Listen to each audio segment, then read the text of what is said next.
the money that they spent. Take another look and take some time for hemp. Don't cut trees for paper, 'cause it hurts the environment. Stop deforestation, yeah, it's time for hemp. An acre of hemp makes 20 barrels of oil. No need for pesticides to poison all our soil. People got no food, they got no clothes, they got no rent. Well, it's time for hemp. Yeah. Thank you for taking time for hemp. I'm your host, Casper Leitch. You are listening to the live broadcast of Time for Hemp all around the world on AmericanFreedomRadio.com and on AM/FM stations all across America. This war on drugs, if you'll notice, they kick in doors like SWAT teams, with commandos, and they got tanks and all that groovy stuff. Helicopters flying overhead. Police officers kicking in doors wearing bulletproof vests with smoke guns and grenades all over a plant. I don't know. If you ask me, I think it's overkill. But then again, the boys at the DEA and the FBI and Homeland Security, they have confiscated illegally through forfeiture a huge amount of money, and they don't know what to do with it, so they buy all these toys to attack American citizens with. In all honesty, this war on drugs is a civil war that I asked President Obama to live up to his promise when he said that he wanted to be a president of peace, and he wanted to bring peace into the world. Well, President Obama, you better look in your own backyard and tell everybody involved at the DEA, the FBI, the CIA, and Homeland Security, they're losing. It's painfully obvious. You are losing this war on drugs. We've got a deficit to cover. We got health care to take care of. We got a whole slew of problems that money that we're wasting on this losing battle, the war on drugs, could be used for. And then once you guys realize that you've lost the war on drugs and you surrender, and then we can legalize it and start getting tax revenue off of the things that we make off this wonderful plant, and we can start not only wasting money, we can stop that, then we can also start generating money. So really, you morons there at the DEA and the FBI and the CIA who think that the war on drugs is a good thing and we're really going to win, you need to wake up. You need to smell the coffee. You need to get your act together and realize that you're on the losing side. I want to say thank you to KDK Distributors for making our voice strong here at Time for Hemp. As you can tell, I've come back very rested, and I really am ready to take Time for Hemp.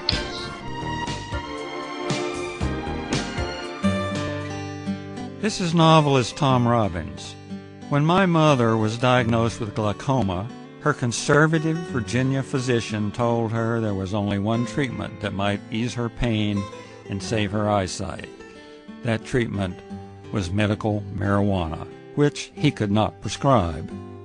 I offered to get her some and teach her how to use it effectively, but my father objected because marijuana was against the law. So my mother, who loved to read and walk in nature, was condemned to grow cruelly, unnecessarily blind. Tragedies like this happen all the time, but they don't have to keep happening. To learn more about medical marijuana, call the Marijuana Policy Project at 1-877-JOIN-MPP or visit them on the web at mpp.org. 1923. The Canadian government criminalized marijuana with no public debate or scientific basis. 2001. Marijuana was approved for medicinal use. 2003. A review of 15 studies concluded that chronic marijuana use causes no significant impairments. 2002. Canada's Senate recommended that marijuana should be legal. These are real facts. The law bans us from lying on TV, and the 85-year-old law still bans us from possessing marijuana. Brought to you by the Toronto Seed Bank.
3 generations of hemp, cannabis, marijuana prohibition greatly contribute to planetary deforestation, pollution, and ozone destruction. Let hemp compete in construction, paper, fiber, fuel, nutritional, and pharmaceutical corporations. Cannabis has been safe, efficient medicine for many illnesses throughout all generations and for natural relaxation. Still, we spend hundreds of billions of dollars and throw away our Constitution to continue this insane persecution.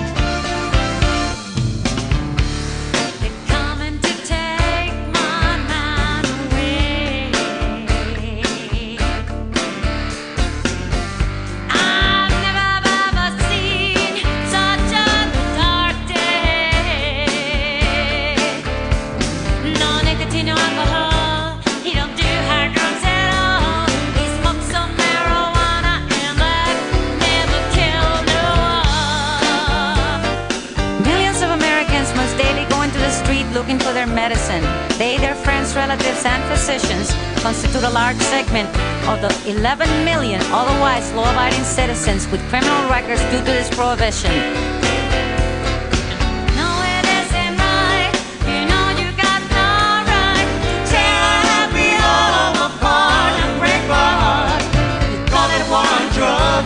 But it's a war on us. You're taking him away.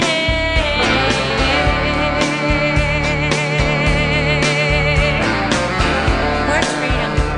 Where's justice here? Stop arresting sick people. Stop putting innocent people in jail. No victim, no crime. No crime, no time. Welcome to the world's meeting place. American. It's practically narcotic. Freedom. Oh, yes. I like very much. Radio. You're an American institution. American Freedom Radio.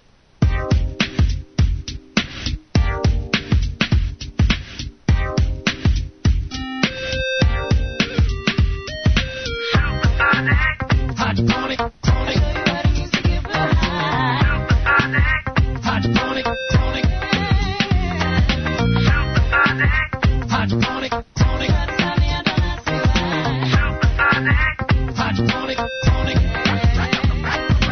We can bake. I do whatever it takes to get me through the day. Sometimes I smoke a fat. Yeah, baby, I do. I wake, I bake, and I do whatever it takes to get me through the day. And as you know from listening to past programs, those of you who are listening on a regular basis, you know that some of those days it's not easy for me to get through. That's why we're doing these shows. Suicide right now is the third largest killer of today's young people. Totally blows my mind. There are so many wonderful human beings walking this planet that have so much to offer one another. Look, if you're so focused on your problems, sometimes the best thing to do is to look at someone else's and see how you can be a solution to that. Sometimes you just need to find a cause that's much bigger than yourself. I did that. I got involved in the marijuana movement. Now the marijuana movement is my family. And there really are days when I wake up and I say, I don't want to be part of the human race anymore. Then I look at the photographs of my friends who are sitting behind bars because they touched this plant and they're serving time and they're missing their families. And I look at my friends who are sitting in wheelchairs who are being called criminals because they are taking their medication and it's a plant and it's a plant by nature. And these people need someone like me to fight for them. I'm nobody special. It's just my calling. We all have one. And on the program today, we are being joined by a man who can tell you that is very, very true. He deals with depression, bipolar, and all kinds of aspects of mental health that is overlooked sorely by a lot of agencies where people go to find help. And this gentleman's name is Ed Glick. Ed, I want to thank you for taking time for hemp. Thank you, Mr. Leitch. I appreciate your asking me on. Thank you. Well, your work is very commendable. You might detail briefly for our audience exactly how it is you spend your days? Up until recently, I was the clinic manager for Voter Power, which is a nonprofit medical marijuana consultation organization. And until a couple of weeks ago, my work was to assist Oregon patients in getting their paperwork together so that they could become registered in the medical marijuana program. Well, what happened? Why is this not happening still? Well, I think a part of it is that ballot measure 74, which Voter Power sponsored, has taken the lion's share of the resources that our company has to offer. And so we've cut back on clinical services in order to have more effort and more money and more time for the campaign issue to try to see if we can get dispensaries legalized in Oregon, which we terribly much need. And I think in all honesty, the business part has fallen secondary to the campaign part. And maybe that's a good thing because, we have to keep moving forward and keep pushing forward. So that's the case right now. Now, your work is very important and very commendable and also obscure in the sense I was diagnosed with bipolar, when was it? Back in the middle 90s, I think it was. And I had no clue until about 5 years ago that that's considered by our United States government as a legal disability. Mm-hmm. I mean, because I can get up, I can go to work, I can clock in. It's true, my mood swings can be pretty heavy. And yes, it's true, my depression can be darn near paralyzing. But I never considered it to be a crippling disease until I got looking at it and how it affects other people. I worked for about 9 years in the acute mental health unit at Good Samaritan Hospital in Corvallis, and I admitted hundreds and hundreds and hundreds of people who were suffering from manic and hypomanic stages of bipolar disorder, and not to mention the depressive part as well. And I really saw how crippling it was. And actually what propelled me into medical marijuana was to see over and over and over patients who were treating their bipolar disorder and the side effects of their lithium with smoking pot, essentially. And they would come in and they'd say to us, it's the pot that actually helps keep me together, and I don't have it, and that's part of the reason why I'm in here. And I heard that a number of times, and it's very compelling, and I think the science has shown it over the years since. And so I kind of bridged both of these worlds between the medical world of acute mental health treatment in this country, which is not a very pleasant part, and the herbal world. I think I've evolved towards the herbal world as the years have gone on, and that's kind of where my energy goes at this point. See, and what you say is absolutely true. It was when I was diagnosed. It was my doctor found I had no lithium in my system, and I said, "What does that mean?" He said, "Well, that's $11. It's nothing expensive." He says, "But if we give you lithium, it's gonna rob you of your happy feelings, but it's not going to do a darn thing for your depression feelings. So we got to like a guinea pig. We got to find a drug to help you with your feelings of depression, and then we got to find out what the dosage is. And we tried a couple of things, and the side effects were just horrible. And my doctor finally looked me dead in the eye. He's like, I was almost 70, and said, "Look," but he says it's a healthy drug.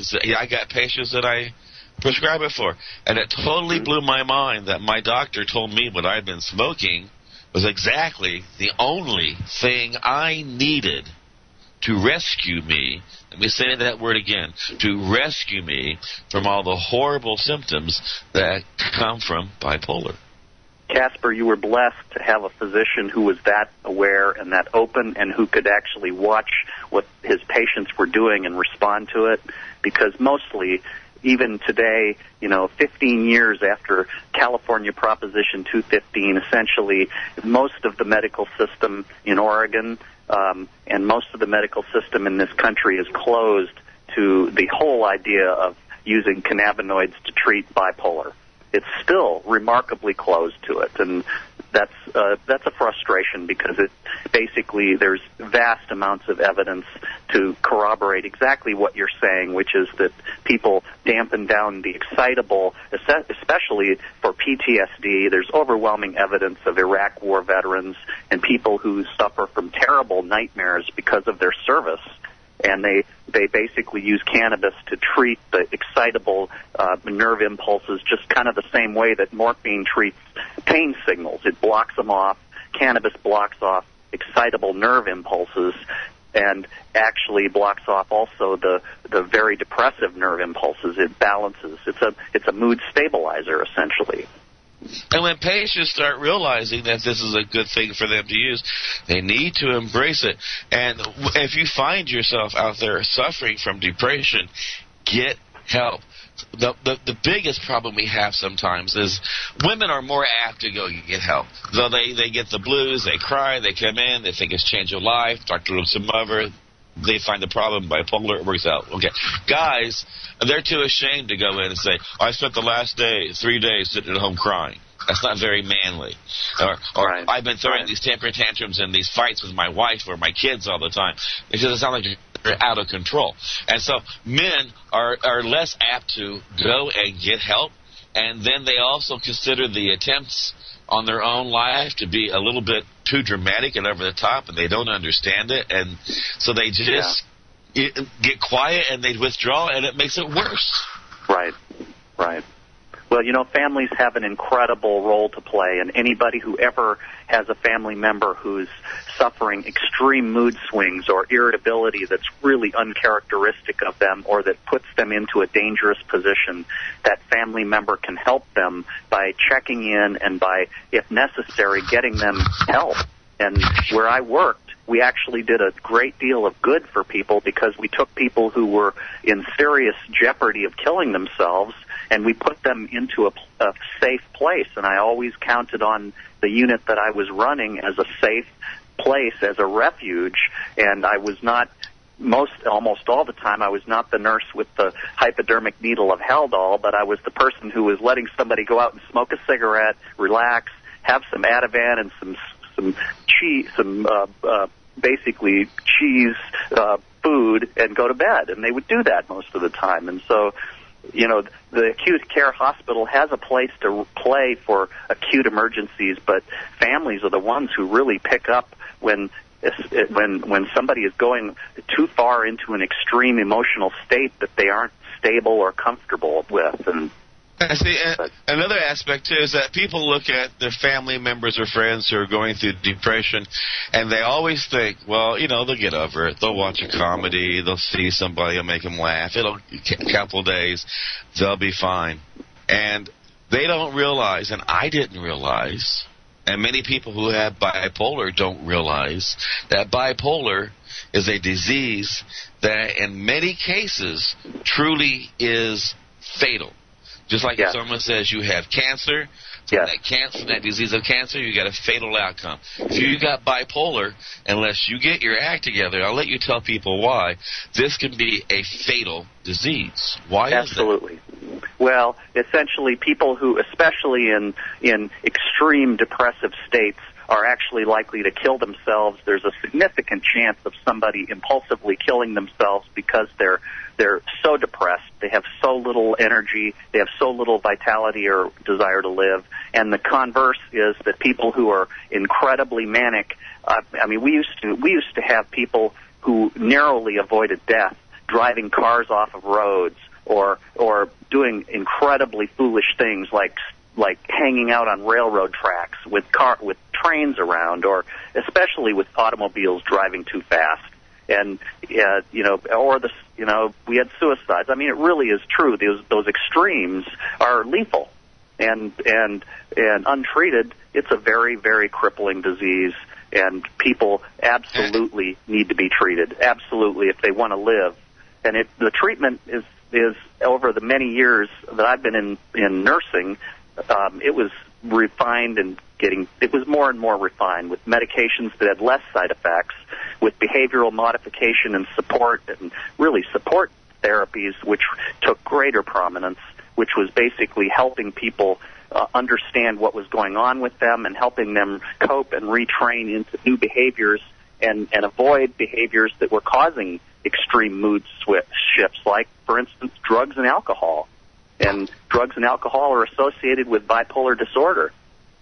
And it's ironic that the literature of cannabis is filled with basically reports of people who use cannabis as having bipolar swings that are extreme, but the reports also are of people who use cannabis to actually treat and balance their moods from bipolar disorder. And with PTSD, it's kind of the same thing, that it's a remarkable amount of literature out there. But And you're not kidding on that, because I eventually changed my route from work to home because of what you were talking about earlier in your conversation.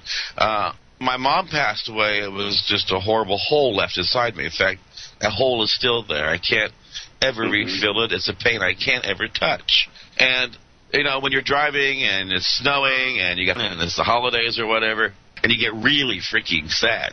And there, for like 4 or 5 months, I was every time I went down a particular road on my way home from work, long day at work, there was this bridge, big Seaman bridge, and it was the weirdest thing. It took every ounce of my thought and focus to keep me from driving straight into the cement of the bridge at a high speed when I was not smoking pot. And when I packed a joint to smoke on the way home, I could go right by that bridge without a second thought. But I just decided that it was such a temptation for me to off myself to go into that bridge. The smartest thing for me to do was to find another way home. Right. And that's behavioral modification. That's changing a pattern based on something you don't want, that you want to avoid, and replacing it with something that you do, which is maybe another way home. Yes, indeed.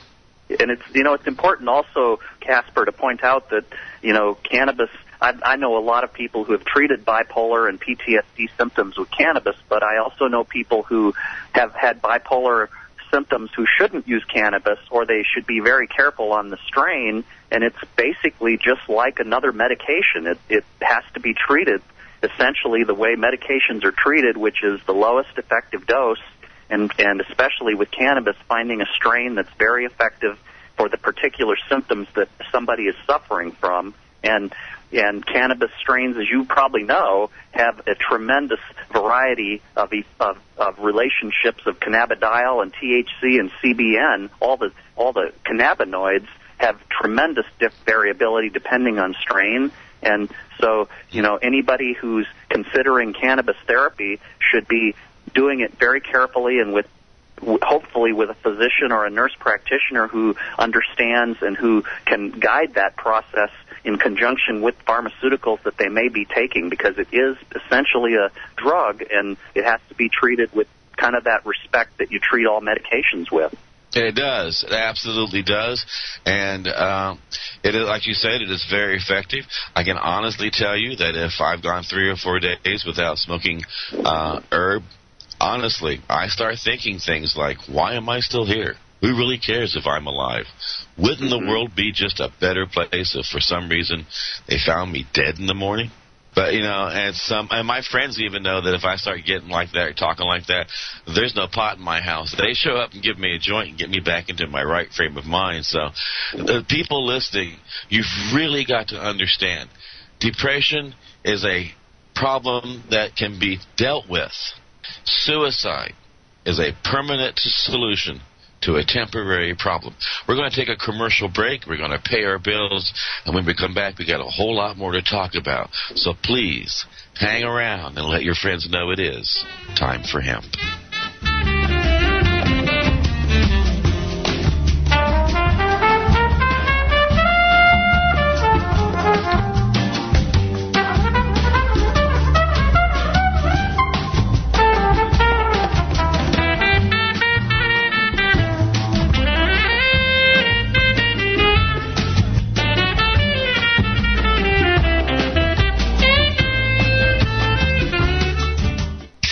Self-Journal, the Alternative Medicine Journal, is written and published by patients for patients. Dr. Claudia Jensen is a clinical instructor at the University of Southern California and a practicing pediatrician who advocates the use of medicinal marijuana for the treatment of ADD and ADHD. Dr. Jensen, good evening. Treating Yourself Journal has grown to be a worldwide source of valuable information on medical cannabis. And go to treatingyourself.com to check out previews of upcoming issues and events. Treating Yourself Journal provides patients methods on growing medical cannabis for themselves. Also, introducing healthier ways of taking their medicine. Look for Treating Yourself Journal at any Barnes & Noble and Borders bookstores. Go to treatingyourself.com and order 2 subscriptions, one for you and one for your doctor. Treating Yourself Journal, a valuable resource for the global medical cannabis movement. Online, all the time, your gateway to the world. AFR! American Freedom Radio. Give it to them. Yes, man. King B fine pan the case, man. You better listen to these ones, eh?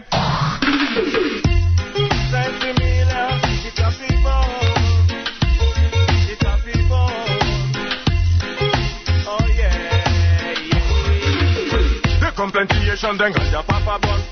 So from the custom bring the policeman come. The police get a vest and I go clean up and gun. Me 21 puff, he clap off and gun. Me got a sense of million and he asks me for some. He asks me for some, Lord, he asks me for some. Me got a sense of million and he asks me for some. Lord, I'm asking, let me go so. Sense of million, it's a feeble. It's a feeble. Oh yeah.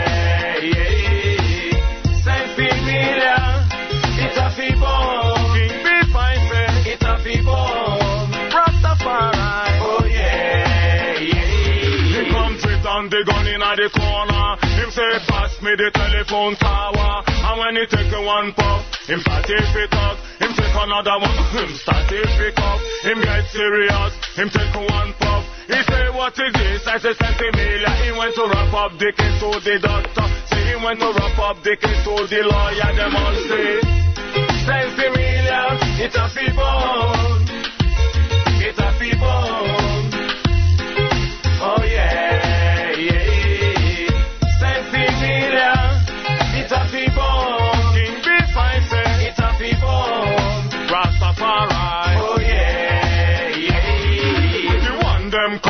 Marijuana, he say what is this? I say wrong ganja, and the doctor, the lawyer, they come together. Say Lord make we rasta, and make a man dress. Say similar with it bun, we lick it all the time. And me say lick it in the channel, all the give paper.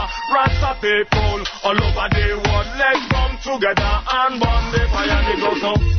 Say similar, it's a people, it's a people. Oh yeah.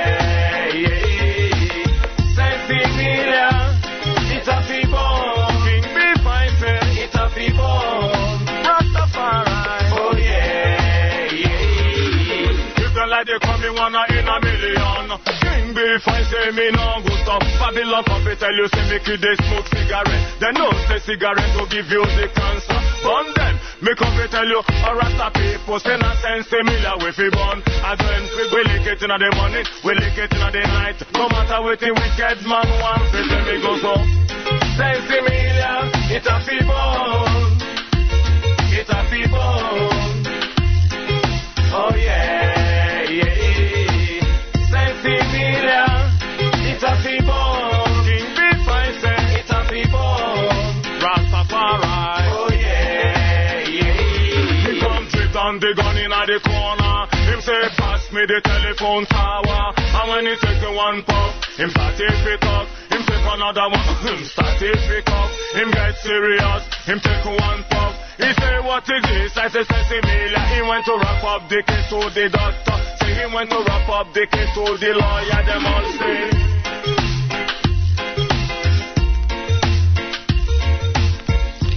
Thank you for taking Time for Hemp. I'm your host, Casper Leitch. You are listening to the live broadcast of Time for Hemp all around the world on AmericanFreedomRadio.com and on AM, FM stations all across America. That was King B. Fine.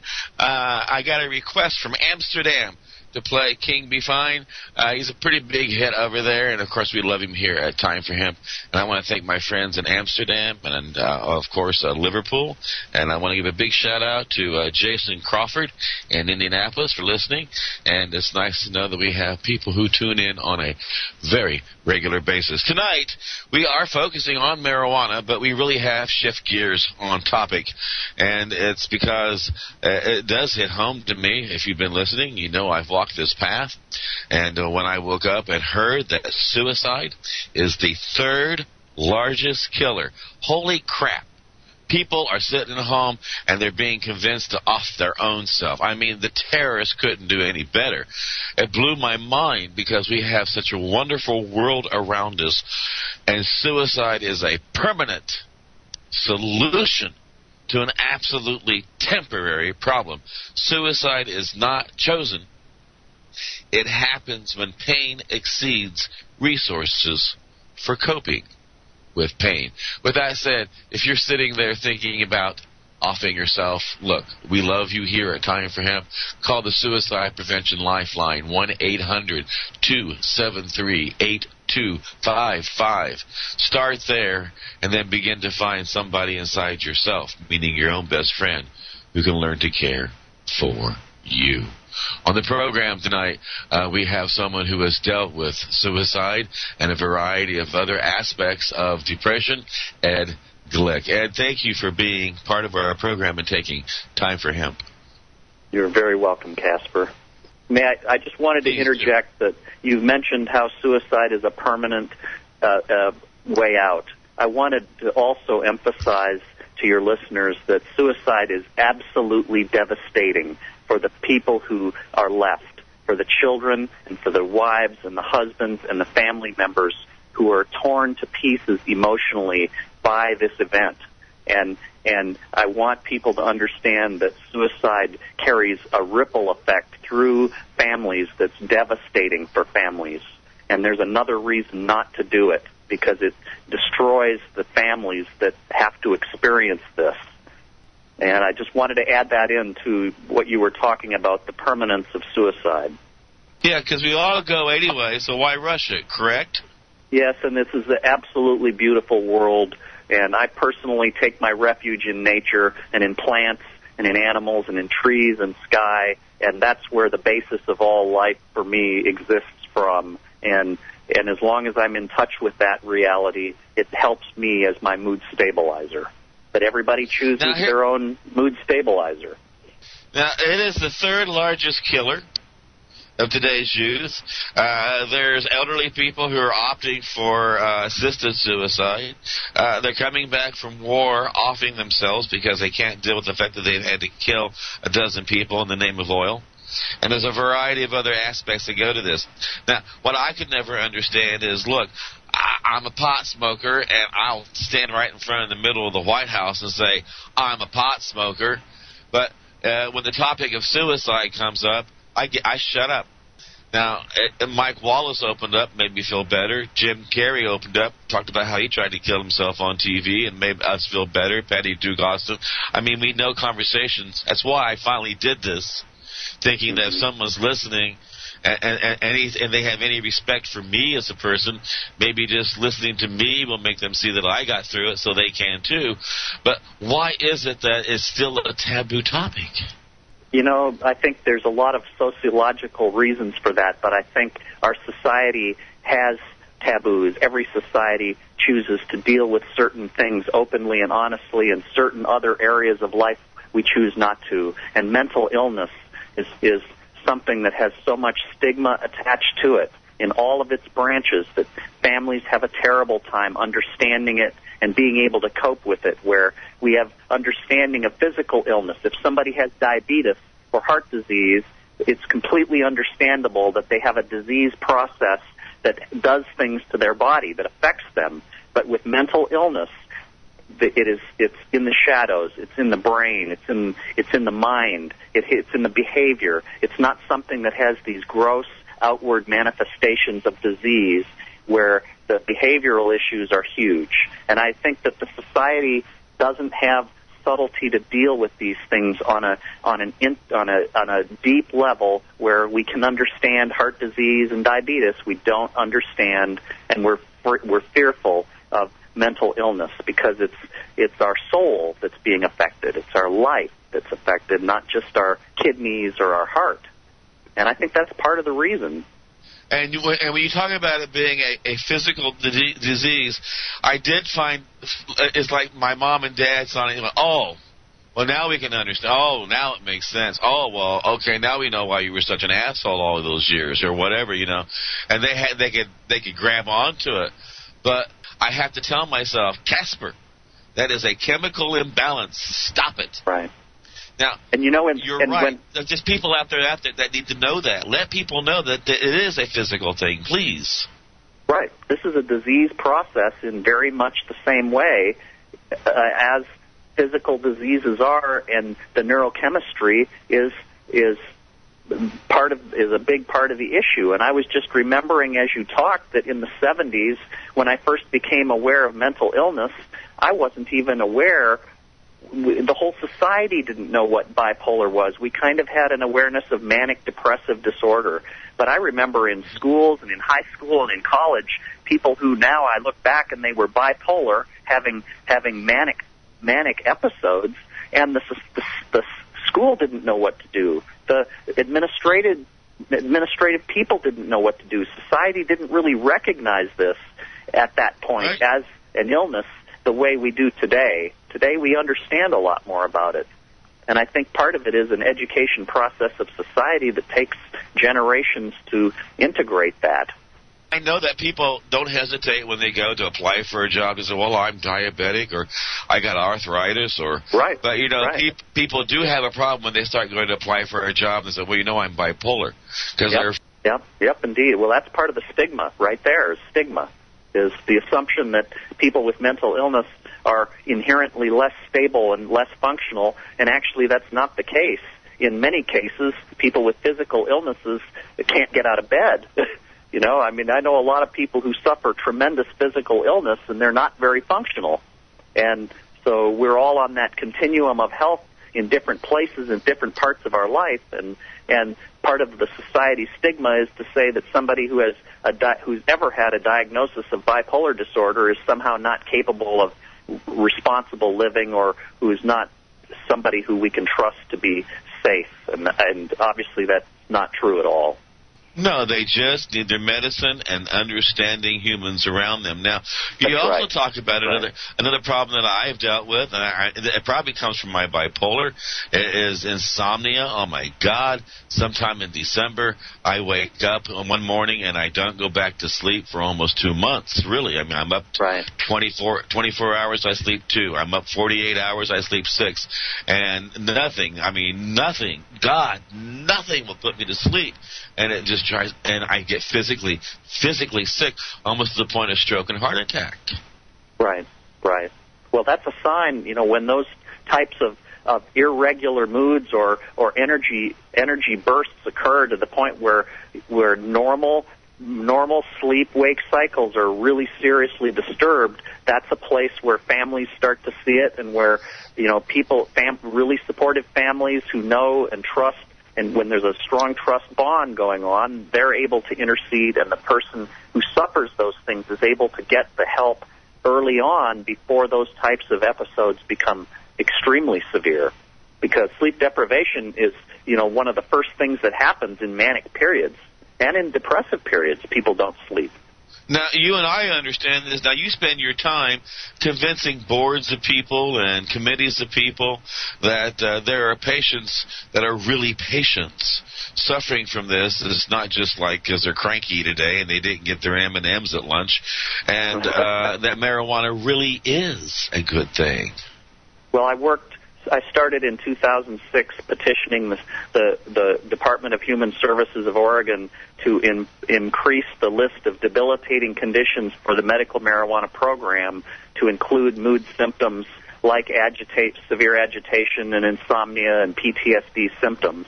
And I've been basically fighting them for 5 years now, and they've been essentially doing everything they can do to not include these well-documented symptoms, including expert advisory panels that are stacked with drug treatment and psychiatric professionals with no cannabinoid experience. And so that's a whole show in and of itself, Casper, that I can't tell you all the sordid details of. But it's a long, ongoing process. Well, we got to stop and pay our bills here so that we can keep the show on board. But, again, anybody at home, out there who's listening, who's thinking to yourself that the world would be a better place without you, look, the world's a pretty crappy place as it is. The only thing you can do by sticking around is just making it better for somebody, really. If not today, then tomorrow. Call 1-800-273-8255 and get help and take time for hemp.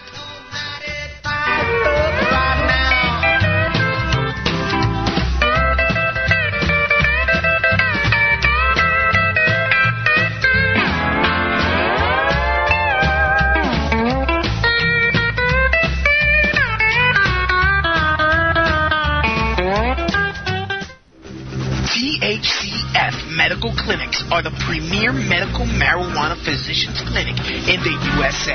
THCF has offices across the United States from Hawaii to Michigan and in California, Oregon, Washington State, Montana, Nevada, and Colorado. THCF Medical Clinics has helped approximately 150,000 medical marijuana patients obtain their permits to legally possess, use, and grow marijuana. If you have chronic pain, multiple sclerosis, or other neurodegenerative diseases, gastrointestinal disorders such as GERD, IBS, AIDS, cancer, spastic conditions, seizure disorders, or glaucoma, call us at 1-800-723-0188 or go to hemp.org.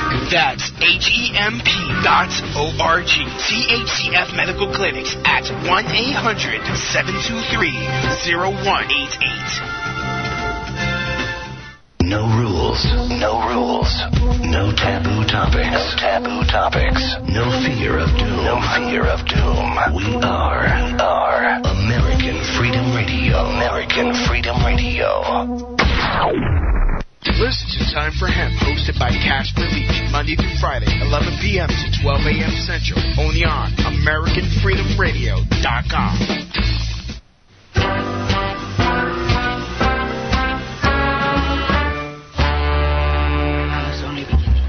Well, now, chocolate cake makes my poor stomach ache, and all those pills are too much for me to take. I don't like cocaine 'cause it makes me all uptight, but coffee and reefer makes me feel alright. Yeah, baby, coffee and reefer does make me feel alright. Really, it does. I start feeling a little glum. I pack myself a big bowl of some Ed Rosenthal Kush, fire that bad boy up, and then I get involved in something that's bigger than me. And that is the marijuana movement, i.e. this war on drugs. I would encourage you to go to NORML.org and get involved in a program that's bigger than you. And if you are having problems finding any reason to do anything, please call 1-800-273-8255. On the program tonight, we are talking about the topic of suicide, the third largest killer of today's youth, with Ed Glick. And before we go to Ed, I do not know if I need to apologize to my audience or not. This is the first time, this and the last time we talked this topic on, you've learned this much about me, because the topic really is about marijuana. And this, you may have found out more about me than you care to know. But I do know this. When I was young, and I was dealing with this, and I heard that Mike Wallace tried to kill himself from bipolar, Patty Duke Austin did, Jim Carrey did, all these great people. It made me realize I was not alone, and it made me think twice about suicide, and it made me go get help. So if me talking about this will get one person out there involved in turning their life around and keep one person from killing themselves, then I don't care what the rest of you think. What matters is that one person's life that was saved. And Ed, I want to thank you for being part of this program. Thank you. I couldn't have, thank you for saying that so well, because that's exactly right. All right. Now, in Oregon, are you having success in getting minds open and brains open with approaches and the programs that you're working with? It's very slow, but at this point, medical cannabis is an unstoppable force here in Oregon and around the country, and that inevitably medical systems are going to open up because the crushing weight of 40,000 patients registered in our program is reflecting all throughout the medical community and all throughout the legal community and the law enforcement community. And I would say at this point, minds will be opened one way or another, just like with our ballot measure, where we're trying to get, legal dispensaries on the ballot. But if it doesn't pass this fall, there will be dispensaries in all kinds of different forms that won't be exactly legal. There'll be collectives, there'll be agreements between groups, there'll be all kinds of other things. And I think minds will open, but it's an incredibly slow pace because there's a 50-year history of drug prohibition that we're fighting against here, and marijuana is the linchpin in basically the entire war on drugs. And, there's a lot of jobs, and there's a lot of money, and there's a lot of power, and a lot of legislative inertia and spinelessness in legislatures. And geez, this issue is such a common sense issue to so many people, but you can't find a Democratic legislator anywhere who supports Prop 19 in California, and it's a common sense issue. And another thing too is that when you try to tell people that smoking marijuana is going to help me stay sane, or smoking marijuana keeps me normal, they look at you like you're crazy. They call it wacky weed. What do you mean? What do you mean you smoke marijuana? You're normal? No, you're stoned. How can you be normal? That's right. We watch Reefer Madness as a comedy now, but it was actually serious stuff when it was done in the 30s and the 40s. It was serious that white girls jump out of windows after they smoke reefer with black jazz musicians, and that's what happens. And the whole society somehow has had a terrible time getting to the point where not only is it not a dangerous drug, but it's a very therapeutic drug, and the use of it for psychiatric issues is kind of the central nut in this whole issue.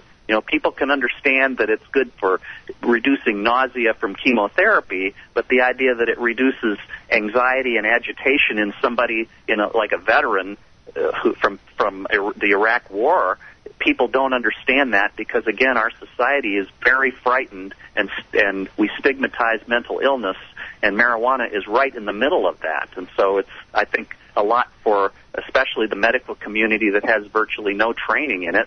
They still don't understand, and eventually they will, but it's going to be patients who lead this, and that's really the most exciting thing about it, Casper, is that this is a revolution of medicine based on patients, not based on research of clinicians and university researchers. And there's really no example I can ever think of where patients actually are leading the medical system into a new genre of medical care, and that's what cannabis represents, is an entirely new form of medical treatment. And there's a lot of researchers out there who are beginning to realize that, and a lot of doctors are realizing that, but there's still no in Oregon, there's no medical education in Oregon Health Sciences University of any doctor on cannabis therapeutics. Now, we got about 1 minute left, so do you want to give a shout-out to an organization or a cause or a website? Absolutely. I want to shout out to Patients Out of Time, Mary Lynn Mathry and Al Byrne. I believe that organization has done so much work. Patients Out of Time, www.medicalcannabis.com. These people are truly committed medical people who have worked diligently for their entire life to advance the education of medical professionals, and I think eventually they're going to break through, and it's been my greatest pleasure to be with them. And I want to thank you as well, Casper. Go ahead. And Ed, it's been a joy to have you on the program.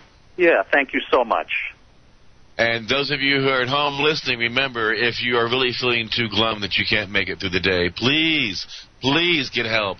1-800-273-8255. And know that we really do love you here at Time for Him. All that money, yeah, the money